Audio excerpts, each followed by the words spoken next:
Salut les turfeuses, salut les turfeurs, bienvenue pour un nouveau pronostic de Benoît Requin.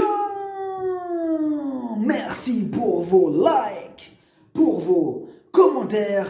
N'hésitez pas à vous abonner pour recevoir tous mes pronostics tous les jours. Ok, place au pronostic du Quintet du samedi 4 avril, direction la Suède à Jägersro pour le prix Bahama. 3 attelés, 2140 mètres, 12 partants, réunion 1, course 10. Le départ est donc fixé à 18h20. C'est donc départ autostart, 311 500 €, corde à gauche pour 3 ans et plus, indice de confiance 2 sur 5. Effectivement, méfiance donc avec ce quintet, car c'est la Suède. Bon, déjà, on sait que là-bas, les surprises, c'est pas si rare que ça. Autre facteur, ils sont pas mal de chevaux de qualité à prétendre à un bon classement. Et rajoutons à cela que pas mal de chevaux effectuent leur course de rentrée. Donc, méfiance, à jouer bien sûr avec modération. Bon, ça change pas, hein, modération. Petit retour sur le quintet du vendredi 3 avril. Dans mon pronostic, je vous ai donné le tiercé dans l'ordre en 5 chevaux. Ça me fait plaisir. Il a fait 107 € pour 5 chevaux, ça fait toujours plaisir. Je vous ai donné le quartet en 5 chevaux et je vous ai donné le quintet en 5 chevaux. Combinaison ultime. Aïe, comment ça fait plaisir. Ça fait plaisir toujours prendre des quintets en 5 chevaux, ça fait toujours plaisir. Le tiercé dans l'ordre aussi. Ça fait plaisir. Il y avait le multi aussi, multi en 5. Oui, et en 5 chevaux. Bah oui, c'est un multi en 5. Ah, ça fait plaisir. Tiercé, quartet, quintet, multi, bref, la totale. J'espère que vous êtes nombreux à être passés à la caisse. Il y a des résultats. On continue comme ça. Ok les amis, on passe donc à la définition du jour. Et aujourd'hui, donc le terme, c'est nageur. Alors, qu'est-ce que c'est nageur ? Des fois, on entend ça, on dit ouais, c'est un vrai nageur. On peut se dire, mais de quoi il parle ? Un nageur, en fait, se dit d'un cheval ayant une aptitude particulière pour les pistes pénibles. Voilà, donc plus il pleut, plus il est un nageur. Voilà. Bonus, définition. Maiden ou maiden. Cheval n'ayant jamais gagné une course, se dit également d'une femelle n'ayant jamais été saillie.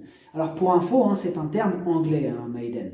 Et les amis, n'hésitez donc pas à poser toutes les questions que vous voulez, et donc si vous les posez, ça se passe en commentaire. Le proverbe du jour. Alors aujourd'hui, le proverbe du jour, moi je l'aime beaucoup parce que c'est un extrait du Papyrus d'Annie. Alors c'est parti pour le Papyrus. Rends au double le pain que ta mère t'a donné, porte-la comme elle t'a porté. Alors c'était un extrait du Papyrus d'Annie. Alors les amis, le Papyrus d'Annie date de la 18e dynastie.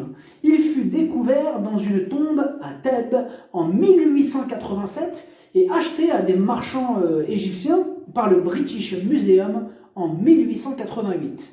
Alors les enseignements d'Annie. L'enseignement d'Annie est une œuvre littéraire héritée de l'Égypte antique, probablement rédigée, donc on avait dit, au Nouvel Empire à l'époque de la 19e dynastie. Ce recueil de maximes et de préceptes éthiques est l'une des 17 sagesses que la civilisation des anciens Égyptiens nous ont laissées.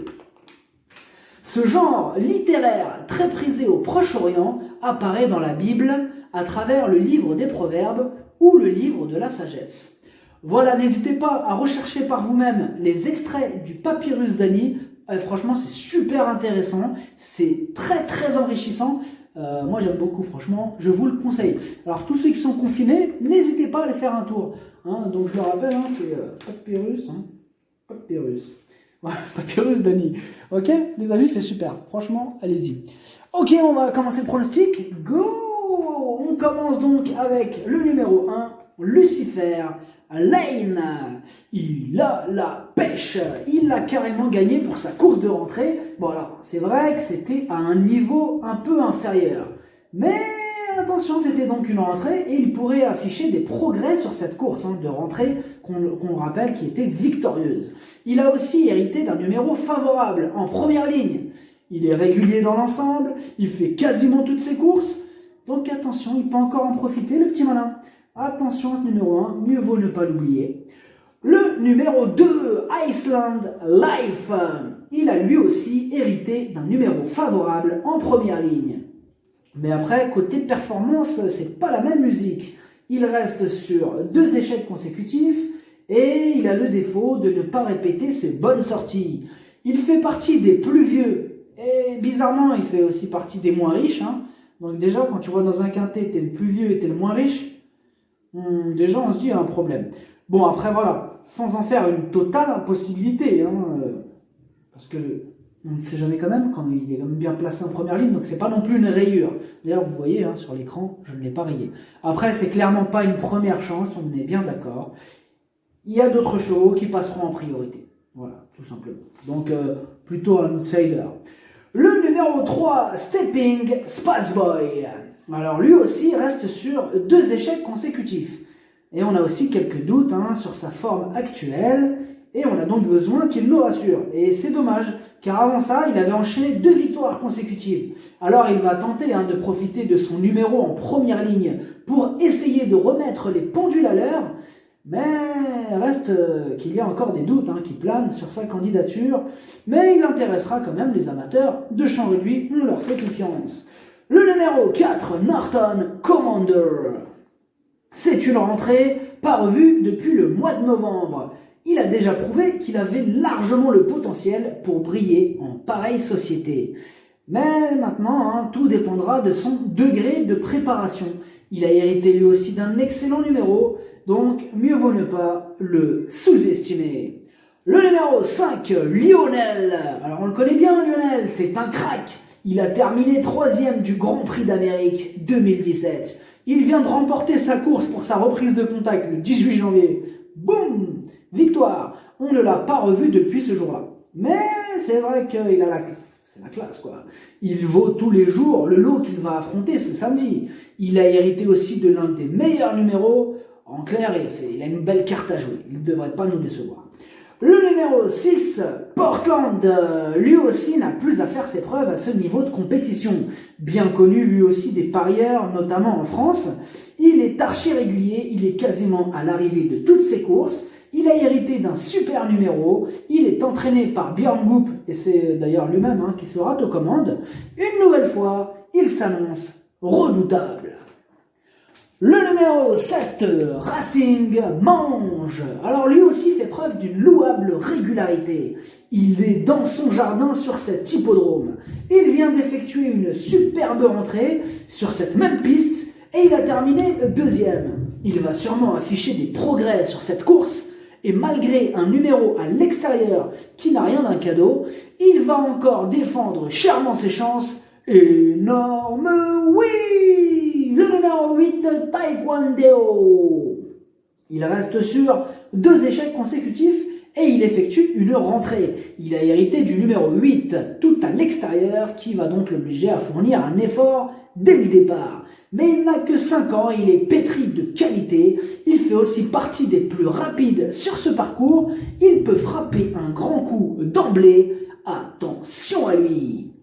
Le numéro 9, Velvet Gio, il est archi régulier, sa dernière victoire c'était sur cette même piste. Il n'a cessé de s'illustrer cet hiver à Vincennes dans des groupes 3. Après, dommage qu'il ait hérité de ce numéro 9, là, numéro piège à l'extérieur. Mais malgré ça, il va sûrement en faire souffrir plus d'un sur sa route.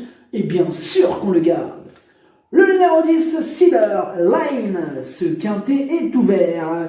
Et oui, car il y a un paquet de super chevaux prêts à croquer ce quintet. La preuve avec ce champion suédois qui enchaîne les victoires au niveau groupe 1. C'est pourtant une rentrée, et on ne l'a pas revu depuis le mois d'août. Et il a hérité d'un numéro contraignant en seconde ligne. Mais encore une fois, sa place est à l'arrivée. Le numéro 11, Jivate Gasandgo. Il vient d'échouer pour sa rentrée après une longue absence en terminant 9e. Il semble encore à court de conditions. On peut craindre qu'il n'ait besoin de plusieurs parcours avant d'atteindre la bonne combinaison, sa tâche semble délicate. Le numéro 12, Unsforal Face. Deuxième raison que ce quintet est ouvert, ils sont nombreux à effectuer leur course de rentrée. Donc pour lui aussi, c'est une rentrée. Il a hérité d'un numéro contraignant en seconde ligne. On peut pour lui aussi craindre qu'il ne soit à court de conditions. Il lui faudra un parcours en or pour espérer accrocher une éventuelle 5e place. Le pronostic, ça donne 7, 9, 10, 5, 4, 6, As, 8, cheval de complément le 3, si jamais un autre opportun, ça peut arriver, le 2. Merci d'avoir suivi cette vidéo. N'hésitez pas à vous abonner pour recevoir tous mes pronostics tous les jours. Les jeux d'argent sont dangereux, à consommer avec modération. Bonne chance, choupez-le moi. Ciao.